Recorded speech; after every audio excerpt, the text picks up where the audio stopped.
รูปแบบใหม่นายทุนลาวสั่งให้คนไทยไปซื้อรถด้วยเงินวางดาวเพียงเล็กน้อยหลังจากนั้นก็ได้นำเอารถคันดังกล่าวมาขายต่ออยู่ที่ฝั่งลาวอย่างเช่นในเหตุการณ์ล่าสุดนี้ที่ว่าเจ้าหน้าที่ของไทยได้มีการรวบรถจำนวนหลวงหลายที่ว่าเกียมส่งมาฝั่งลาวและนอกจากนั้นมันก็ยังมีอีกหนึ่งเหตุการณ์ถือว่าเป็นเหตุการณ์ไล่ล่าเดือดที่ว่าเจ้าหน้าที่ตำรวจของไทยได้มีการไล่ล่าวัยรุ่นที่ว่าเกียมลักลอบนำรถจักรเข้ามาขายอยู่ฝั่งลาว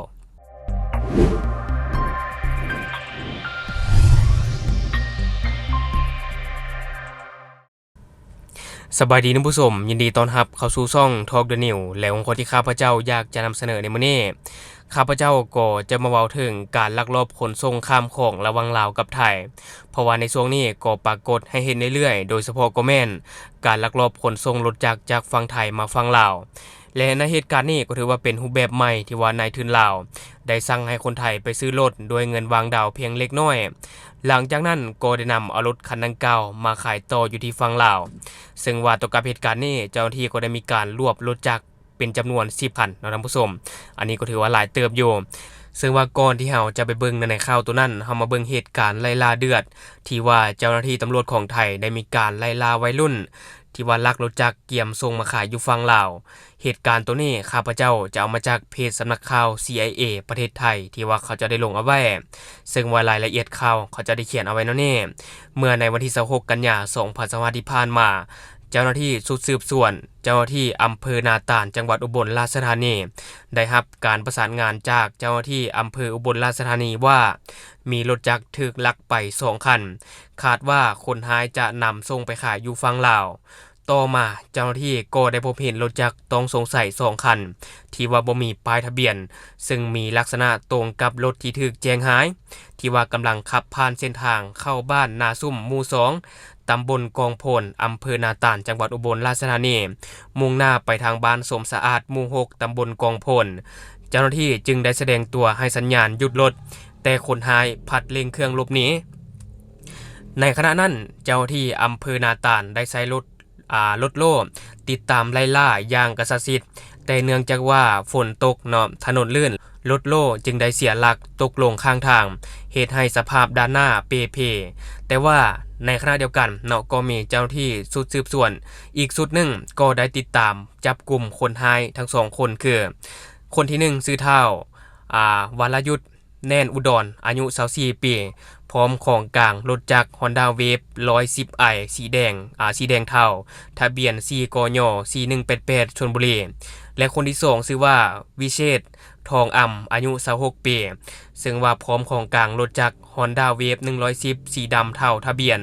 2กต9016อุบลราชธานีซึ่งว่าผ่านการสืบสวนสอบสวนการดำเนินคดีผู้ต้องหาทั้ง2คนได้ให้การรับสารภาพว่าได้ลักรถจักรมาจากบริเวณหน้าบริษัท iCare Westnet เนาะเขตเมืองอุบลราชธานีโดยมีแผนจะนำไปขายให้พ่อค้าชาวลาวซึ่งว่าเจ้าหน้าที่ก็ได้แจ้งข้อกล่าวหาลักทรัพย์หรือว่ารับซื้อของโจรก่อนที่จะควบคุมตัวพร้อมของกลางส่งให้กับพนักงานสอบสวนเจ้าหน้าที่อำเภอนาตาลซึ่งว่าเป็นท้องที่ที่จับกุมได้และจะส่งตัวไปยังพนักงานสอบสวนเจ้าหน้าที่อำเภออุบลราชธานีเพื่อดำเนินคดีตามขั้นตอนของกฎหมายและนี่ก็จะเป็นเนื้อในข่าวที่ทางเพจเพิ่นเขาจะได้เขียนเอาไว้ก็อย่างที่เราได้กล่าวไปเนาะมันก็มีเหตุเรื่อยๆต่อกับปรากฏการณ์ที่ว่ามีการลักลอบขนส่งรถจักรจากฝั่งไทยมาฝั่งลาวและบัดนี้เฮามาเบิ่งอีกเหตุการณ์ที่ว่าข้าพเจ้าได้กล่าวไปต้นคลิปที่ว่ามีนายทุนคนลาวได้จ้างให้คนไทยไปซื้อรถจักรด้วยเงินวางดาวแล้วนำรถจักรคันดังกล่าวส่งมาฝั่งลาวเพื่อขายต่อซึ่งว่าข่าวตัวนี้ข้าพเจ้าจะเอามาจากเพจ 7HD New ที่ว่าเขาจะได้ลงเอาไว้ซึ่งว่าก่อนที่เราจะไปลงในหัวข้ออื่นๆเรามาเบิ่งในข่าวก่อนก็คือว่าในวันที่27กันยายน2025เวลา 5:30 นาทีที่ผ่านมาก็คือในตอนเช้าของมื้อนี้ท่านผู้ชมซึ่งว่าพันตำรวจเอกกรใส่เสื้อหัวหน้ากองบัญชาการตำรวจชายแดนที่24พร้อมด้วยพันตำรวจโทสุเมธพลเยี่ยมผู้บัญชาการกองห้อยตำรวจชายแดน246อำเภอเชียงคานจังหวัดเลยหลังจากได้รับแจ้งว่าจะมีการลักลอบขนส่งรถจักรเป็นจำนวนหลวงหลายข้ามแม่น้ำคองไปยังประเทศเพื่อนบ้านก็คือประเทศลาวเฮานี่เอง หลังจากนั้นเจ้าหน้าที่จึงได้สั่งการให้ร้อยตำรวจเอกสันไซโซดารองผู้บัญชาการกองร้อยตำรวจชายแดน246และร้อยตำรวจภาจนศักดิ์เทพหลังสลิดหัวหน้าหน่วยงานปราบปรามและสืบสวนนำกำลังออกกวดกาบริเวณภายในวัดโพนทองสีสมโพบ้านกกงิ้วหมู่5ตำบลปางตมอำเภอเชียงคานจังหวัดเลยจนกระทั่งได้พบเห็นกลุ่มชาย 3-4 คนที่ว่ากำลังจัดเกี่ยมรถจักรที่จอดเรียนกันอยู่เมื่อเห็นเจ้าที่พวกเขาก็ได้ปาดทิ่มรถแล้วก็ได้แล่นหลบหนีเข้าป่าจากการกวดกาพบเห็นรถจักรจำนวน10คันเป็นรถจักรมือ2 5คันและรถใหม่5คันซึ่งว่าการตรวจสอบพบว่านายทุนชาวลาว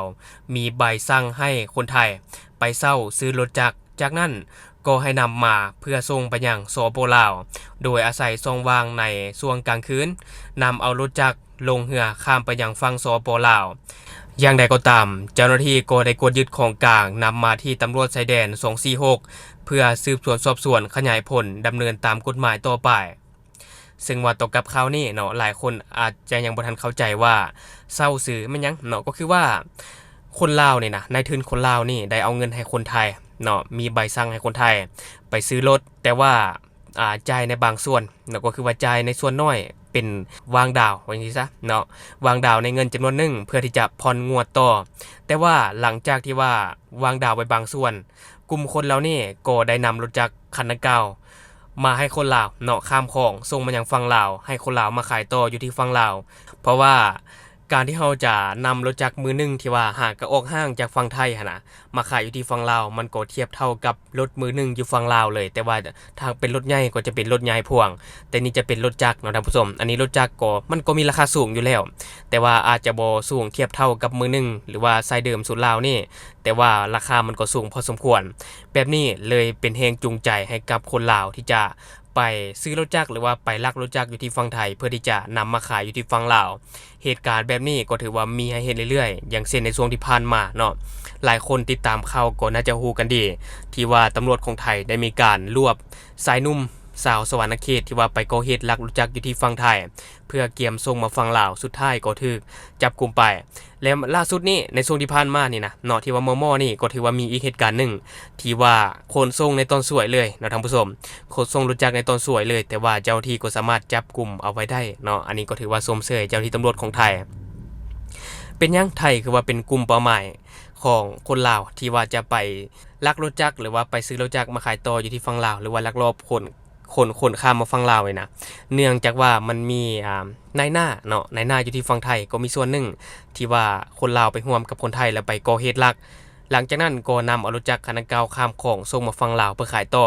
ซึ่งว่าในช่วงนี้การลักลอบขนส่งข้ามของก็ถือว่ามีให้เรื่อยๆถ้าหากว่าเราจะเว้าถึงการลักลอบขนส่งรถข้ามของจากฝั่งไทยมาฝั่งลาวทุกมื้อนี้ก็ถือว่าเปิดแปลนเนาะที่ว่าข้าพเจ้าได้เลื่อนเฟซไปเห็นมีกลุ่มซื้อขายรถอยู่ในลาวนี่แหละที่ว่าโพสต์ว่ารับนำรถข้ามของก็คือว่ามีการเคลียร์แล้วเนาะมีการเคลียร์เรียบร้อยแล้วก็รับขนส่งรถจากฝั่งไทยมาฝั่งลาวด้วยเงิน160,000 บาทประมาณนี้นะท่านผู้ชมอันนี้ก็ถือว่าเปิดแปลนแห่งถ้าหากว่ามันเป็นมูลความจริงแน่นอนมันบ่แม่นเรื่องที่ยากที่จะนำผู้ที่ว่าเป็นนายหน้าลักลอบขนส่งรถจากข้ามแดนนี่นะเนาะหรือว่ารถใหญ่ก็ตามอันนี้ก็บ่แม่นเรื่องที่ยากเพราะว่ามีการโพสต์เฮาก็สามารถนำตัวเนาะหรือว่านำหาผู้โพสต์นี้ได้แล้วก็มาซักถามหรือว่ามาสืบสวนสอบสวนต่างๆเพื่อที่ได้เบาะแสต่างๆอันนี้ก็เป็นไปได้ถ้าหากว่ามีการที่ได้ทำจริงนะเนาะข้าพเจ้าคิดว่ามันเป็นไปได้และต่อกับเหตุการณ์นี้ที่ว่ามีนายทุนลาวสั่งให้คนไทยไปซื้อรถเพื่อที่จะนำมาขายต่ออยู่ที่ฝั่งลาวซึ่งว่าคนไทยก็มีความผิดเนาะเพราะว่าเป็นผู้ทำขบวนการเด้อันนี้ก็มีความผิดเช่นกันเท่าที่ข้าพเจ้าไปศึกษามาน่าจะมีความผิดทางแพ่งและก็ทางอาญาเนาะอันนี้ข้าพเจ้าบ่แน่ใจคือกันถ้าว่าคนใดมีข้อมูลก็สามารถฝากไว้ได้ใต้คอมเมนต์ของเฮาอันนี้ก็เบิ่งเคสนี้เป็นตัวอย่างเนาะบ่อยากให้ไปเฮ็ดแบบนั้นการที่เฮาจะไปซื้อรถอยู่ประเทศเพื่อนบ้านประเทศต่างๆเนาะมาขายต่อทางดีแล้วไปซื้อรถที่ว่าเป็นรถสายเดิมสุดลาวที่ว่ามีบริษัทนำเข้ามาถูกต้องตามกฎหมายดีกว่าราคามันก็บ่ได้ลุดลื่นกันปานใดดอกอย่างเช่นรถใหญ่ที่ว่ารถใหญ่สมมุติว่าไปซื้ออยู่ไทยเนาะคัน 2-3 แสนบาทเข้ามาขายต่ออยู่ลาวก็ 5-6 แสนบาท ไปแล่นเอกสารเสียภาษีต่างๆมันก็ตกเป็นล้านกว่าบาทละเนาะทางดีซื้อรถที่ว่ามีบริษัทนำเข้ามาอย่างถูกต้องไปซื้อรถสายเดิมดีกว่าท่านผู้ชมเนาะข้าพเจ้าคิดแบบนี้ได้และท่านผู้ชมคิดเห็นเอาใดก็สามารถฝากไว้ได้ใต้คอมเมนต์ของเฮาและทั้งหมดก็คือสิ่งที่ข้าพเจ้าอยากจะนำเสนอในมื้อนี้สำหรับท่านผู้ชมคนใดเบิ่งคลิปของเฮาแล้วยังบ่ได้กดติดตามช่องยังบ่ได้กดกระดิ่งแจ้งเตือน